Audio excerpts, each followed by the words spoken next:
പുതിയൊരു വീഡിയോയിലേക്ക് എല്ലാ മാന്യ പ്രേക്ഷകർക്കും സ്വാഗതം. ഇന്ന് ഞാൻ നിങ്ങളുമായി പങ്കുവെക്കുന്ന അപ്ഡേറ്റ് റസൽമേനിയ 40ലേക്ക് പുതിയ മത്സരങ്ങൾ കൺഫേം ചെയ്തതിനെ സംബന്ധിച്ച് CM പങ്കിൻ്റെ തിരിച്ചുവരവിനെ സംബന്ധിച്ചുള്ള ഒരു അപ്ഡേറ്റ് നമ്മൾ നോക്കുന്നുണ്ട്. അതുപോലെ തന്നെ റസൽമേനിയ 40ൽ കോഡി റോഡ്സിനെ നിലവിലെ വേൾഡ് ചാമ്പ്യനായ സെത്ത് എന്തുകൊണ്ട് സഹായിക്കുന്നു എന്നുള്ളതിനെ സംബന്ധിച്ചുമാണ്. അപ്പോൾ നമുക്ക് അധികം ദീർഘിപ്പിക്കാതെ നേരെ വീഡിയോയിലോട്ട് കടക്കാം. ആദ്യമായി പങ്കുവെക്കാനുള്ളത് അടുത്ത റോ എപ്പിസോഡിലേക്ക് ബെക്കി ലഞ്ച് വേഴ്സസ് നയ ജാക്സ് തമ്മിലുള്ള ലാസ്റ്റ് വുമൺ സ്റ്റാൻഡിംഗ് മത്സരം കൺഫേം ചെയ്തതിനെ സംബന്ധിച്ചാണ്. Becky lunch versus live Morgan തമ്മിലുള്ള മത്സരം റോ എപ്പിസോഡിൽ നടന്നിട്ടുണ്ടായിരുന്നു. ഒരു കിടിലൻ മാച്ച് തന്നെയായിരുന്നു. മത്സരത്തിൽ ലിവ് മോർഗനെ ബെക്കി ലഞ്ച് പിൻഫോളിലൂടെ പരാജയപ്പെടുത്തി. മത്സരം കഴിഞ്ഞ ഉടനെ തന്നെ റിയ റിപ്ലി റിങ്ങിലേക്ക് കയറുന്നതിന് മുൻപ് ലിവ് മോർഗനുമായി ഫേസ് ടു ഫേസ് കുറച്ച് സെക്കൻഡുകൾ അവർ ചിലവഴിക്കുന്നതും നമുക്ക് കാണാൻ സാധിച്ചു. ഇവരും മുൻ ബെസ്റ്റ് ഫ്രണ്ട്സ് ആണെന്നുള്ള ഒരു പ്രത്യേകത ഉണ്ട്. അതിനുശേഷം നടന്ന ഒരു പ്രൊമോ സെഗ്മെൻറ്റ് അതിൽ അങ്ങനെ കാര്യപ്പെട്ടിട്ടൊന്നും നമുക്ക് പറയാനില്ല. പിന്നീട് നമുക്ക് കാണാൻ സാധിച്ച ഒരു ബാക്ക് സ്റ്റേജ് സെഗ്മെൻറ്റിൽ നയ ജാക്സൺ ബെക്കി ലഞ്ചിനെ ആക്രമിക്കുന്നുണ്ട്. അതിനുശേഷമുള്ള ഒരു ബാക്ക് സ്റ്റേജ് വീഡിയോയിലാണ് ബെക്കി ലഞ്ച് നയ ജാക്സനെ ലാസ്റ്റ് വുമൺ സ്റ്റാൻഡിംഗ് മാച്ചിന് വേണ്ടി ചലഞ്ച് ചെയ്യുന്നത്. മത്സരം അടുത്ത റോ എപ്പിസോഡിൽ നടക്കാൻ പോകുകയാണ്. മത്സരത്തിൻ്റെ പ്രൊഡിക്ഷൻ ബെക്കി ലഞ്ചിന് വിജയസാധ്യത ഉണ്ടെന്നാണ്. 2 ആഴ്ച കഴിഞ്ഞ് നടക്കാൻ പോകുന്ന റോ എപ്പിസോഡിലേക്ക് സൂപ്പർ താരമായ CM പങ്കിൻ്റെ റിട്ടേൺ WWE ഇപ്പോൾ ഔദ്യോഗികമായി കൺഫേം ചെയ്തിട്ടുണ്ട്. CM പങ്കിൻ്റെ ഇഞ്ചുറി മാറിയോ എന്നുള്ളതിനെ സംബന്ധിച്ച് നമുക്കൊരു അപ്ഡേറ്റ് ലഭിച്ചിട്ടില്ല. പക്ഷേ CM പങ്കിൻ്റെ ഇഞ്ചുറിയെ സംബന്ധിച്ചുള്ള ഒരു സ്റ്റാറ്റസ് CM പങ്ക് പങ്കുവെക്കാൻ സാധ്യതയുണ്ട്. റസൽമേനിയ 40ലേക്ക് ഇന്നത്തെ റോ എപ്പിസോഡിലൂടെ പുതിയ മത്സരങ്ങൾ കൺഫേം ചെയ്തിട്ടുണ്ട്. അതിൽ പങ്കുവെക്കാനുള്ള ആദ്യത്തെ അപ്ഡേറ്റ് അൺഡിസ്പ്യൂട്ടഡ് ടാഗ് ടീം ചാമ്പ്യൻഷിപ്പിന് വേണ്ടി ഒരു 6 പാക്ക് ലാഡർ മത്സരം കൺഫേം ചെയ്തതിനെ സംബന്ധിച്ചാണ്. നിലവിലെ ചാമ്പ്യന്മാരായ ജഡ്ജ്മെൻറ്റ് ഡേ ടീം 5 ടാഗ് ടീമിനെതിരെയാണ് ടൈറ്റിൽ ഡിഫെൻഡ് ചെയ്യുന്നത്. അപ്പോൾ അതിലേക്കുള്ള ക്വാളിഫയിങ് മത്സരങ്ങളും ഇപ്പോൾ കൺഫേം ചെയ്തിട്ടുണ്ട്. ആ ഒരു ക്വാളിഫയിങ് മത്സരങ്ങൾ അടുത്ത റോ എപ്പിസോഡിലൂടെയൊക്കെ ആയിട്ട് നമുക്ക് കാണാൻ സാധിക്കും. മത്സരങ്ങൾ നമ്മൾ നോക്കുകയാണെങ്കിൽ awesome truth versus Indus Sher തമ്മിലുള്ള ഒരു ടാഗ് ടീം മത്സരം കൺഫേം ചെയ്തിട്ടുണ്ട്. അതുപോലെ തന്നെ DIY വേഴ്സസ് ക്രീഡ് ബ്രദേഴ്സ് തമ്മിലുള്ള ഒരു ടാഗ് ടീം മത്സരം കൺഫേം ചെയ്തിട്ടുണ്ട്. New Day versus Alpha Academy തമ്മിലുള്ള ഒരു ടാഗ് ടീം മത്സരവും കൺഫേം ചെയ്തിട്ടുണ്ട്. ബാക്കിയുള്ള 2 ടാഗ് ടീമിനെ സ്മാക്ഡൗൺ ബ്രാൻഡിൽ നിന്നാണ് സെലക്ട് ചെയ്യുക എന്നുള്ളതും നിക് ഓൾഡിസ് കൺഫേം ചെയ്തിട്ടുണ്ട്. റസൽമേനിയ 40ൻ്റെ ഇന്റർ കോണ്ടിനെൻ്റൽ ചാമ്പ്യൻഷിപ്പ് മത്സരത്തിൽ നിലവിലെ ചാമ്പ്യനായ ഗുന്തർ റോ എപ്പിസോഡിലെ ഗോട്ട്ലെറ്റ് മത്സരത്തിൽ വിജയിച്ച് പുതിയ നമ്പർ 1 കണ്ടൻഡറായ സാമി സെയിനെതിരെയായിരിക്കും ടൈറ്റിൽ ഡിഫെൻഡ് ചെയ്യുക എന്നുള്ളതും കൺഫേം ചെയ്തിട്ടുണ്ട്.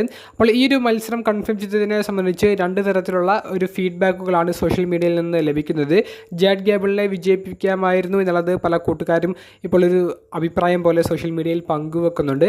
സാമി സെയിനെ വിജയിപ്പിച്ചത് നല്ല കാര്യമാണെന്നും പങ്കുവെക്കുന്നുണ്ട്.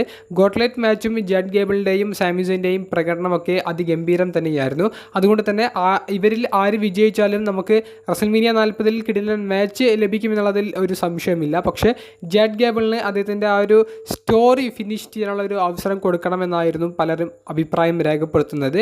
സാമി സെയിൻ ഒരു അണ്ടർഡോഗ് ലെവലിലേക്ക് കയറി വന്ന് ഒരു ചാമ്പ്യൻ ആകാൻ കാത്തിരിക്കുന്നവരും ഉണ്ട്. അപ്പോൾ നിങ്ങളുടെ അഭിപ്രായത്തിൽ ജാഡ് ഗേബിളിനാണോ സാമി സെയിൻ ആയിരുന്നോ ആ ഒരു വിജയം അനിവാര്യമായിട്ടുള്ളത്? എന്തായാലും ഇന്റർ കോണ്ടിനെൻ്റൽ ചാമ്പ്യൻഷിപ്പിന് വേണ്ടിയിട്ടുള്ള മത്സരം ഔദ്യോഗികമായി കൺഫേം ചെയ്തിട്ടുണ്ട്. കൂടാതെ ബ്രദർ വേഴ്സസ് ബ്രദർ തമ്മിലുള്ള മത്സരത്തിനുള്ള ഒരു ചലഞ്ചും ജെ ഊസോ റോയിലൂടെ പ്രഖ്യാപിച്ചു കഴിഞ്ഞിട്ടുണ്ട്. ഇനി വരുന്ന സ്മാക്ഡൗണിൽ ജിമ്മി ഊസോ ഇതിൻ്റെ ഒരു ഉത്തരം നൽകുമെന്ന് നമുക്ക് പ്രതീക്ഷിക്കാം. മത്സരത്തിൽ എന്തെങ്കിലുമൊക്കെ ഒരു സ്റ്റിപ്പുലേഷൻ ആഡ് ചെയ്യാൻ സാധ്യത ഉണ്ടോ എന്നുള്ളത് മാത്രമാണ് എല്ലാവരും ഉറ്റുനോക്കുന്നത്.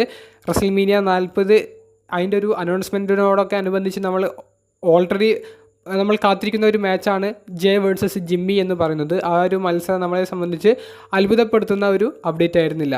അവസാനമായി പങ്കുവെക്കാനുള്ള പോയിന്റ് എന്താണെന്ന് വെച്ചാൽ എന്തുകൊണ്ട് നിലവിലെ വേൾഡ് ചാമ്പ്യനായ സെത്ത് കോഡി റോഡ്സിൻ്റെ സ്റ്റോറി ലൈനിൽ ഹെൽപ്പ് ചെയ്യുന്നു എന്നുള്ളതിനെ സംബന്ധിച്ചാണ്. നമുക്ക് ഇന്നത്തെ റോയിൽ കോഡിയുടെയും സെത്തിൻ്റെയും 2 വ്യത്യസ്തമാർന്ന സെഗ്മെൻറ്റുകളാണ് കാണാൻ സാധിച്ചത്. അതിൽ ആദ്യത്തേത് ഡ്രൂ മാക്കിൻ്റെയർ, സെത്ത് തുടങ്ങിയവരുടെ സെഗ്മെൻറ്റാണ്.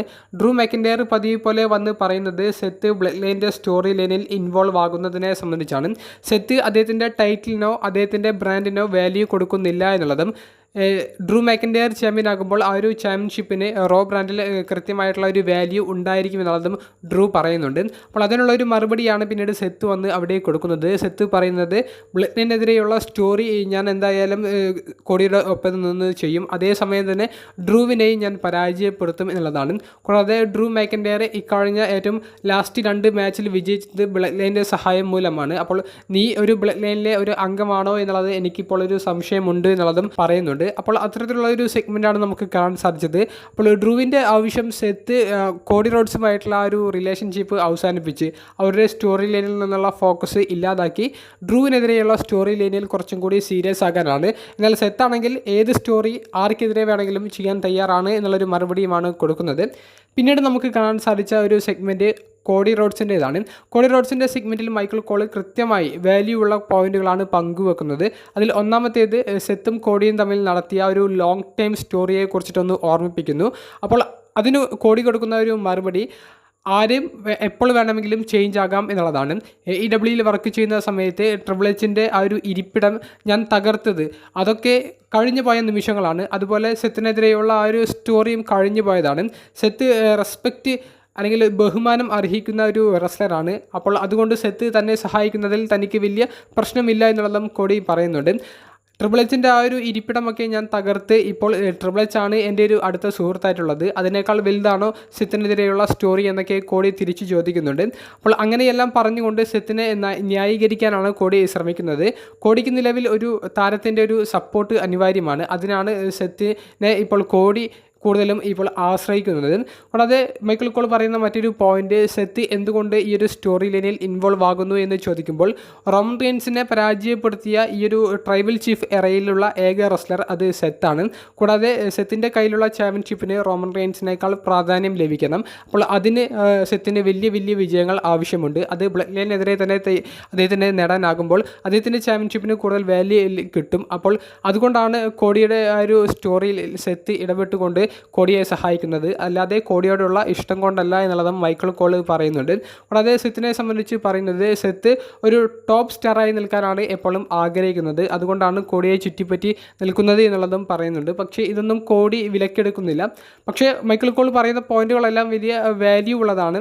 സെത്ത് ഇടയ്ക്ക് പ്രൊമോയിൽ പറയാറുണ്ട് റോമൻ റെയിൻസിനേക്കാൾ വാല്യൂ ഉള്ളത് തൻ്റെ ടൈറ്റിലിനാണ്, ഞാനാണ് ഫൈറ്റിംഗ് ചാമ്പ്യൻ എന്നുള്ളത്, താൻ എല്ലാ ആഴ്ചയും വരും എന്നൊക്കെ സെത്ത് പറയാറുണ്ട്. അപ്പോൾ ഇതെല്ലാം ചൂണ്ടി നോക്കുമ്പോൾ സെത്ത് അദ്ദേഹത്തിൻ്റെതായ കുറച്ച് നേട്ടങ്ങൾ സ്വന്തമാക്കാൻ വേണ്ടി കോഡി റോഡ്സിൻ്റെ സ്റ്റോറി ലൈനിൽ അങ്ങോട്ട് പോയി സഹായം ചെയ്യാമെന്ന് പറഞ്ഞുകൊണ്ട് ഇൻവോൾവായി അവസാനം കോടിയെ സഹായിക്കുന്ന രീതിയിലേക്ക് കാര്യങ്ങൾ എത്തുമ്പോൾ എന്നുള്ളൊരു സംശയവും ജനിപ്പിക്കുന്നുണ്ട്. അപ്പോൾ റസൽമീനിയ 40 ചതികൾ ഉണ്ടാകുമെന്നുള്ളത് ഇൻഡയറക്റ്റായി പറഞ്ഞു പോകുന്നതാണ് നമുക്ക് റോ എപ്പിസോഡിൽ ഇന്ന് സെഗ്മെൻറ്റുകളിലൂടെ കാണാൻ സാധിച്ചത്.